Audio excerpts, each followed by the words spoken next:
আসসালামু আলাইকুম। আমি তানজিল আহমেদ নিলয়, রাশিয়ার রস্তভ থেকে বলছি। আমি বর্তমানে রস্তভ স্টেট মেডিকেল ইউনিভার্সিটিতে পড়াশোনা করছি। তো কিছুদিন আগেই তো বাংলাদেশে মেডিকেল এক্সাম হয়ে গেল। সেক্ষেত্রে দেখা গেছে যে অনেকের স্বপ্ন ছিল এরকম যে মেডিকেলে হয়তো সরকারিতে হবে, আবার অনেকের স্বপ্ন ছিল যে সরকারিতে যেন খুব ভালো সিট হয়, বেসরকারিতেও যেন হয়। তো সেক্ষেত্রে দেখা গেছে যাদের হয়তো সরকারিতে চলে আসছে তাদের জন্য তো আলহামদুলিল্লাহ, তাদের তো আর কোনো সমস্যা নেই। বাট অনেকের এরকম স্বপ্ন ছিল যে আমরা হয়তো আহ, সরকারিতে যেন একটা সিট আসে, বাট হয়নি কোনো কারণে। আবার অনেকের দেখা গেছে যে প্রাইভেট মেডিকেল ইউনিভার্সিটি যে নাম্বার আসছে মেডিকেল এক্সামে, সেখানে প্রাইভেট মেডিকেল ইউনিভার্সিটি ভালো আসতেছে না। তো সেই ক্ষেত্রে অনেকে কিন্তু চিন্তা ভাবনা এরকম করে যে আমরা হয়তো বাইরের দেশে পড়াশোনা করব, বাইরের দেশে এমবিবিএসটা করবো বা মেডিকেলটা পড়বো। তো সেই ক্ষেত্রে দেখা যায় যে অনেকে এডমিশন প্রসেস সম্পর্কে জানে না। অনেকে দেখা যায় যে কোথায় পড়বো, কোন দেশে পড়বো, কিভাবে পড়বো, এই বিষয়গুলো জানে না। তো আমাকে দেখা যায় পার্সোনালি অনেকে নক করে বলে যে ভাই আপনি কিভাবে রাশিয়াতে মেডিকেল পড়তেছেন বা এমবিবিএসটা পড়তেছেন। তো এই বিষয়ে জানতে চাই, বা এডমিশন প্রসেস কি অনেক জটিল কিনা, অ্যাপ্লিকেশন করব অনেক মনে হয় জটিলতা আছে। তো ভাবলাম এই বিষয়গুলো নিয়ে আজকে আলোচনা করলে হয়তো আপনারা বুঝতে পারবেন যে এডমিশন প্রসেস কতটুকু জটিল বা কতটুকু সিম্পল, এই বিষয়গুলো নিয়ে। তো এখন যদি বলি, যেমন আমি রাশিয়াতে বর্তমানে এমবিবিএস করতেছি রস্টভ স্টেট মেডিকেল ইউনিভার্সিটিতে। তো আপনারা যদি চান যে রাশিয়াতে এমবিবিএস করতে বা অন্য যে কোনো কান্ট্রিতে এডমিশন হইতে এমবিবিএস এর ক্ষেত্রে, তো প্রসেসগুলো কিন্তু অনেকটা সিমিলার এবং অনেকটা সেম। তো সেই ক্ষেত্রে দেখা যাচ্ছে যে এখানে কিন্তু এডমিশন যখন হবেন তো দুইটা ওয়ে আছে, দুইটা ওয়েতে আর কি পড়াশোনাটা হয়। তো সেই ক্ষেত্রে দেখা যায় যে যারা এমবিবিএস পড়বে, এক পক্ষ ছেলেদের চিন্তা ভাবনা বা স্টুডেন্টের চিন্তা ভাবনা এরকম থাকে, আমরা হয়তো স্কলারশিপ নিয়ে পড়াশোনা করবো। অথবা আরেকটা ওয়ে হচ্ছে সেলফ ফান্ডে পড়াশোনা করা। তো রাশিয়ার ক্ষেত্রে এখন যদি বলি, রাশিয়াতে কিন্তু খুবই কম সংখ্যক স্টুডেন্ট স্কলারশিপে এমবিবিএস পড়াশোনা করে। এর একটা বড় রিজন আছে। রিজনটা হচ্ছে এরকম যে স্কলারশিপে যদি রাশিয়াতে এমবিবিএস পড়তে আসে, তো সেই ক্ষেত্রে দেখা যায় যে আপনার রাশিয়ান মিডিয়ামে পড়াশোনাটা করতে হয়। তো এই কারণে অনেকে এটা অ্যাভয়েড করে সেলফ ফান্ডেই কিন্তু ম্যাক্সিমাম স্টুডেন্ট পড়াশোনা করে। কারণ রাশিয়াতে কস্টিংটাও কম পড়ে তুলনামূলক। বাংলাদেশের প্রাইভেট মেডিকেলে হয়তো যেখানে পড়াশোনা করতে 50 লাখ 60 লাখ লাগতেছে, সেই ক্ষেত্রে দেখা যাচ্ছে যে রাশিয়াতে পড়াশোনা করতে আরো কম কস্টিং এর মধ্যে পড়াশোনাটা করা যায়, এবং সেটা হচ্ছে গভর্নমেন্ট মেডিকেল থেকে। তো এখন ফার্স্টে অ্যাপ্লিকেশনের যদি প্রসেসগুলো বলি, সেটা হচ্ছে আগে স্কলারশিপটা নিয়ে কথা বলি।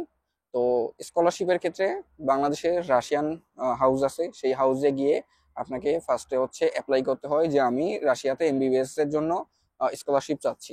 দেন ওরা অ্যাপ্লিকেশন আপনি করলেন, করার পরে ওরা আপনার ভাইবা নিবে। ভাইবা নেওয়ার পরে ওরা সিলেকশন করবে। সেই সিলেকশনে যদি আপনি টিকে যান, তাহলে তখন আপনি স্কলারশিপ পাবেন এবং স্কলারশিপ নিয়ে রাশিয়াতে মেডিকেল পড়তে আসবেন।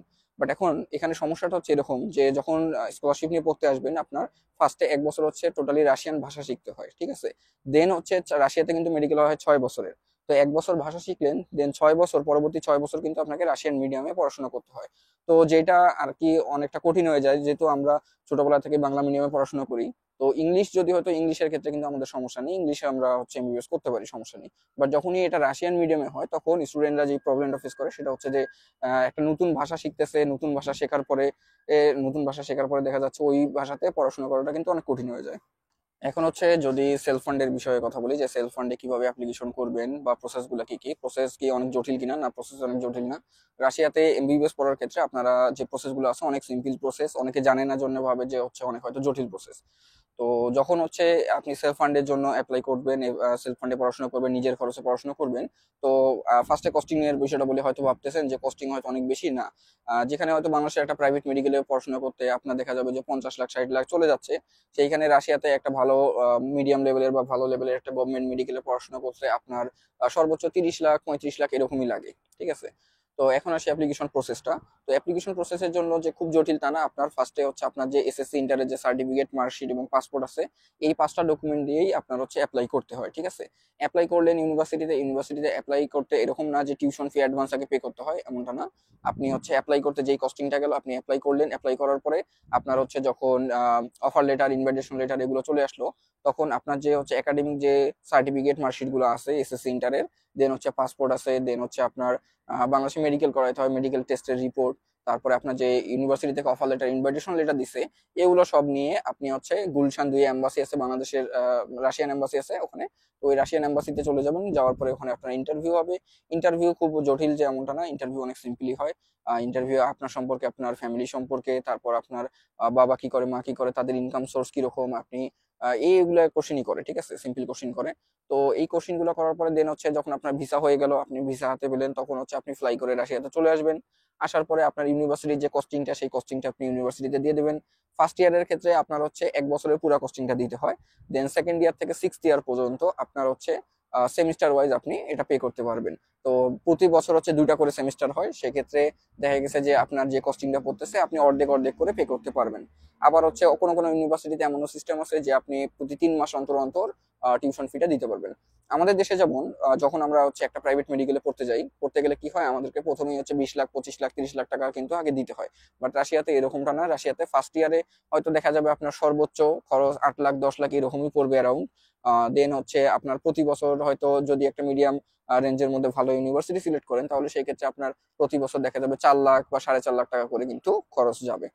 তো এই হচ্ছে টোটাল খরচ। যদি চিন্তা ভাবনা করেন টোটাল খরচ, আপনি সেলফ ফান্ডে পড়লে একটা ভালো ইউনিভার্সিটি, মেডিকেল ইউনিভার্সিটিতে পড়লে আপনার দেখা যাবে 30 লাখ বা হচ্ছে 35 লাখ বা 40 লাখ এর মধ্যেই কভার হয়ে যাবে। আবার আপনি যদি চান যে একদম টপ ক্লাস মেডিকেল ইউনিভার্সিটি গুলোতে পড়তে, সেটাও পারবেন। সেক্ষেত্রে হয়তো আপনার কস্টিংটা দেখা যাবে 1 কোটি, 1.5 কোটি এরকম রাখতে হয়। আবার সাথে লো কস্টিং এরও ইউনিভার্সিটি আছে, বাট সাজেস্ট করা হয় যে লো কস্টিং এর ইউনিভার্সিটি গুলোতে যেন না যাওয়া হয়। কারণ প্রতিটা দেশেই কিন্তু ভালো খারাপ এই দুইটা সাইড আছে। তো লো যেগুলো কস্টিং এর ইউনিভার্সিটি, ওইখানকার পড়াশোনার মানও তুলনামূলক একটু কম, আবার হচ্ছে মেডিকেল ফ্যাসিলিটিস বা ইকুইপমেন্ট গুলোও কম। এই জন্য আমরা যারা বাংলাদেশি স্টুডেন্ট পড়াশোনা করি, তো সেই ক্ষেত্রে হচ্ছে আমাদের জন্য বেস্ট অপশন হচ্ছে মিডিয়াম রেঞ্জের যে মেডিকেল ইউনিভার্সিটি গুলো আছে, এগুলোতে অ্যাপ্লাই করে পড়াশোনা করা। তো আশা করি যাদের হয়তো চিন্তা ভাবনা এরকম ছিল যে রাশিয়াতে মেডিকেল পড়তে যাব, হয়তো অ্যাপ্লিকেশন প্রসেস অনেক জটিল, অনেক হয়তো হ্যারাসমেন্ট হয়, বা হচ্ছে অন্যান্য দেশের মতো হয়তো 1 বছর, 6 মাস, হ্যাঁ 8 মাস ওয়েট করতে হয় অ্যাপ্লিকেশন করার পরে, না এরকমটা না। আপনারা প্রতি বছর সেপ্টেম্বরে আর কি, সেপ্টেম্বর যে ইনটেকটা আছে সেই ইনটেকে আপনারা আসতে পারবেন। অ্যাপ্লিকেশন গুলো শুরু হয়ে যায় হচ্ছে মে জুন থেকে। মে জুনের দিকে আপনারা অ্যাপ্লিকেশন করে দেন সেপ্টেম্বরের মধ্যে চলে আসতে পারবেন, এবং ম্যাক্সিমাম ইউনিভার্সিটিতেই সেপ্টেম্বরের শেষ থেকে অথবা অক্টোবরের ফার্স্ট উইক থেকে ক্লাসগুলো শুরু হয়ে যায়। তো আশা করি আজকের ভিডিওটা আপনাদের জন্য হেল্পফুল হয়েছে। এন্ড সবাইকে ভিডিওটা দেখার জন্য ধন্যবাদ।